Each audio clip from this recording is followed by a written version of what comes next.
Hi, everybody. It's Ms. Brody coming to you to read another chapter of The Lion, the Witch, and the Wardrobe. And as always, I'd like to remind myself and you as to what's happened beforehand. So we've met four main characters, or four children, Lucy, Edmund, Peter, and Susan, and they've gone off to live in a big, huge house um, while were sent away during the war. And they go exploring, and Lucy is the first to discover that the wardrobe is sort of a magical place that takes them into another land called Narnia. And Lucy first goes in and meets Mr. Tumnus, the faun, and she's able to make her way back home. And now Edmund has just gone into the wardrobe, and he's still there, as we can see by this picture, and he's come across who we know of as the White Witch. And because of Mr. Tumnus, he's given us a little more information than Edmund knows at this point. So we know a little bit more than Edmund, which is she is not to be trusted. And I am going to guess that Edmund will likely find that out for himself. And we ended off on chapter 3 with her being quite angry with him, saying, "I beg your pardon." Sorry. "Is that how you address a queen?" she asked, and he says, "I beg your pardon, your majesty, I didn't know."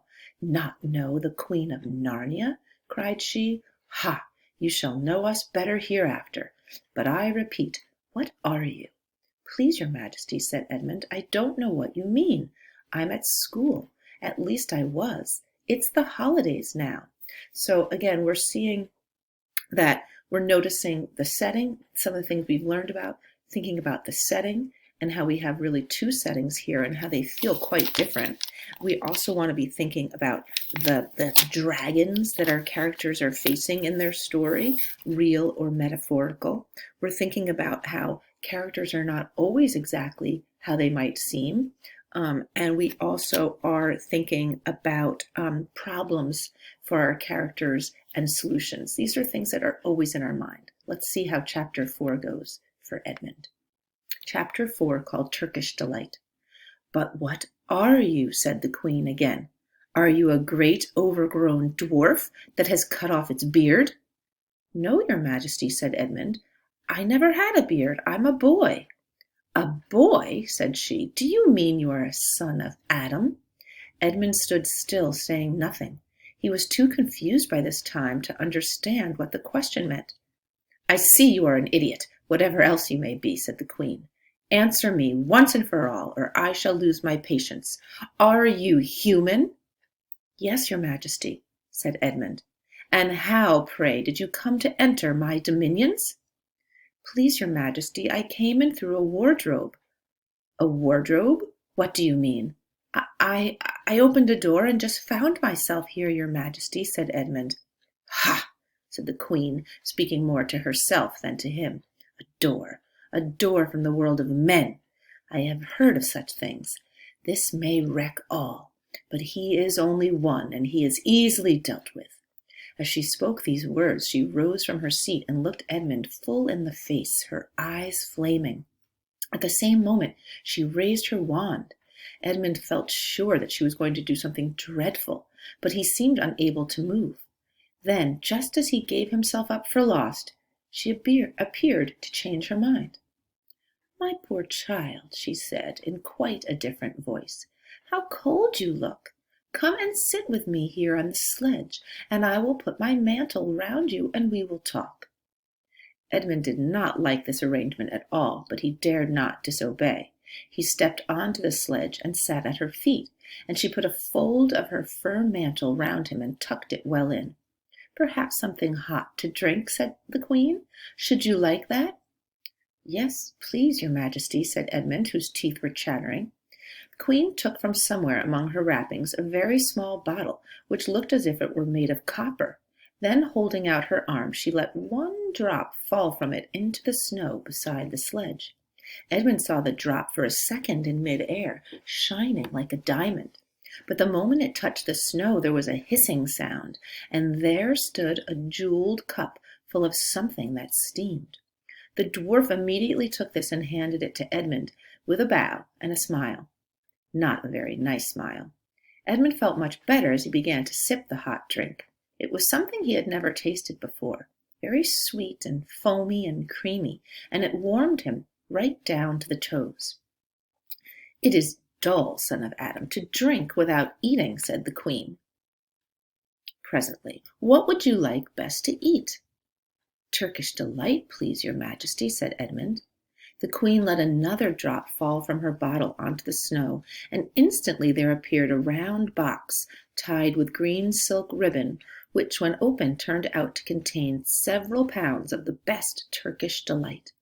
Each piece was sweet and light to the very center, and Edmund had never tasted anything more delicious. He was quite warm now, and very comfortable. While he was eating, the queen kept asking him questions. At first Edmund tried to remember that it is rude to speak with one's mouth full, but soon he forgot about this, and thought only of trying to shovel down as much Turkish Delight as he could, and the more he ate, the more he wanted to eat, and he never asked himself why the queen should be so inquisitive. That means so curious and asking questions. She got him to tell her that he had one brother and two sisters, and that one of his sisters had already been in Narnia and had met a faun there, and that no one except himself and his brother and his sisters knew anything about Narnia. She seemed especially interested in the fact that there were 4 of them, and kept on coming back to it. "You are sure there are just 4 of you?" she asked. "2 sons of Adam and 2 daughters of Eve, neither more nor less?" And Edmund, with his mouth full of Turkish Delight, kept on saying, "Yes, I told you that before," and forgetting to call her your majesty, but she didn't seem to mind now. At last the Turkish Delight was all finished, and Edmund was looking very hard at the empty box, and wishing that she would ask him whether he would like some more. Probably the queen knew quite well what he was thinking, for she knew, though Edmund did not, that this was enchanted Turkish Delight, and that anyone who had once tasted it would want more and more of it, and would even, if they were allowed, go on eating it till they killed themselves. But she did not offer him any more. Instead, she said to him, "Son of Adam, I should so much like to see your brother and 2 sisters. Will you bring them to me?" "I'll try," said Edmund, still looking at the empty box, "because if you did come again, bringing them with you, of course, I'd be able to give you some more Turkish Delight. I can't do it now. The magic will only work once. In my own house, it would be another matter." "Why can't we go to your house now?" said Edmund. When he had first got onto the sledge, he had been afraid that she might drive away with him to some unknown place from which he would not be able to get back. But he had forgotten about that fear now. "It is a lovely place, my house," said the queen. "I am sure you would like it. There are whole rooms full of Turkish Delight, and what's more, I have no children of my own. I want a nice boy whom I could bring up as a prince, and who would be king of Narnia when I am gone. While he was prince, he would wear a gold crown and eat Turkish Delight all day long. And you are much the cleverest and handsomest young man I've ever met. I think I would like to make you prince some day when you bring the others to visit me." Now, I hope, readers, that you are not being fooled by this witch, and that we know that characters are not always as they seem. And the first time we meet the witch, she does seem quite cruel, and now she's acting quite kind. But again, we're too clever to be fooled by her. The question is Edmund, and I don't think he's going to be as clever as we are. "Why, not now," said Edmund. His face had become very red, and his mouth and fingers were sticky. He did not look either clever or handsome, whatever the queen might say. "Oh, but if I took you there now," said she, "I shouldn't see your brother and your sisters. I very much want to know your charming relations. You are to be the prince, and later on the king. That is understood. But you must have courtiers and nobles. I will make your brother a duke, and your sisters duchesses." "There's nothing special about them," said Edmund. "And anyway, I could always bring them some other time." "Ah, but once you were in my house," said the queen, "you might forget all about them. You would be enjoying yourself so much that you wouldn't want to bother wouldn't want the bother of going to fetch them. No, you must go back to your own country now, and come to me another day, with them, you understand. It is no good coming without them." "But I don't even know the way back to my own country," pleaded Edmund. "That's easy," answered the Queen. "Do you see that lamp?" She pointed with her wand, and Edmund turned and saw the same lamp-post under which Lucy had met the fawn. "Straight on, beyond that, is the way to the world of men. And now look the other way," here she pointed in the opposite direction, "and tell me if you can see two little hills rising above the trees." "I think I can," said Edmund. "Well, my house is between those two hills. So next time you come, you have only to find the lamp-post, and look for those two hills, and walk through the wood till you reach my house. But remember, you must bring the others with you. I might have to be very angry with you if you come alone." "I'll do my best," said Edmund. "And, by the way," said the Queen, "you needn't tell them about me. It would be fun to keep it a secret between us two, wouldn't it? Make it a surprise for them. Just bring them along to the two hills. A clever boy like you will easily think of some excuse for doing that. And when you come to my house, you could just say, 'Let's see who lives here,' or something like that.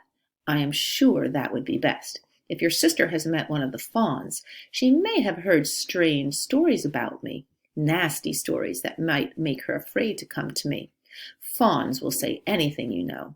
And now—" "Please, please," said Edmund suddenly, "please, couldn't I have just one piece of Turkish Delight to eat on the way home?" "No, no," said the Queen with a laugh. "You must wait till next time."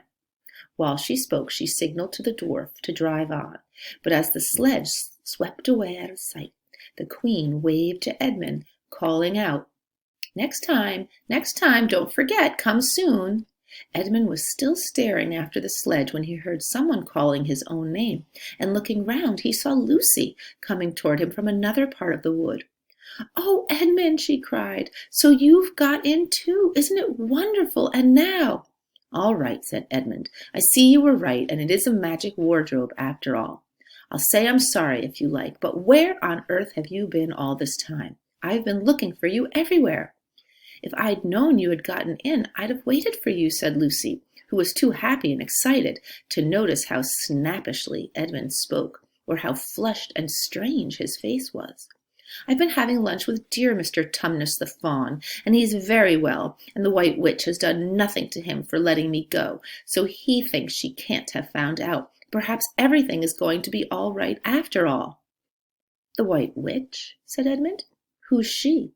"She's a perfectly terrible person," said Lucy. "She calls herself the Queen of Narnia, though she has no right to be queen at all, and all the fauns and dryads and naiads and dwarfs and animals, at least all the good ones, simply hate her.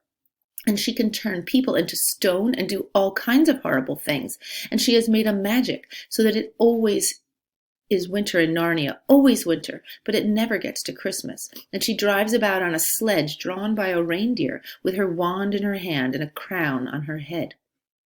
Edmund was already feeling uncomfortable from having eaten too many sweets, and when he heard that the lady he had made friends with was a dangerous witch, he felt even more uncomfortable. But he still wanted to taste that Turkish Delight again, more than he wanted anything else. "Who told you all that stuff about the White Witch?" he asked. "Mr. Tumnus the fawn," said Lucy. "You can't always believe what fawns said," said Edmund, trying to sound as if he knew far more about them than Lucy. "Who said so?" asked Lucy.